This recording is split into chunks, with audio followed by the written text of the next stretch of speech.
Praise the lord. ఉత్సాహ గానము చేయిచు ఆయన సన్నిధికి రండి. కీర్తన గ్రంథము 100వ కీర్తన 2వ చరణంలో ఉన్నటువంటి మాట ఇది.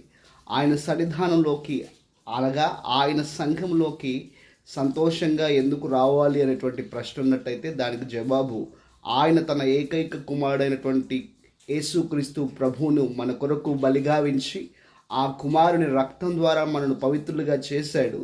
అందును బట్టి మనం దేవుడి సంఘంలోకి సంతోషంగా రావాలి.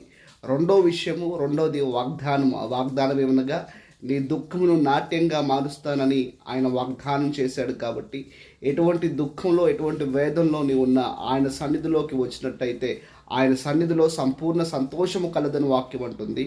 కాబట్టి ఆ సంపూర్ణమైనటువంటి సంతోషాన్ని నీకు ఇవ్వడానికి ఆయన సంఘంలోకి నిన్ను ఆహ్వానిస్తున్నాడు. ఈరోజు ఆలస్యం చేయక ప్రభు సంఘంలోకి వెళ్తావా? మరి దేవుడు మిమ్మల్ని దీవించునుగాక. ఆమేన్.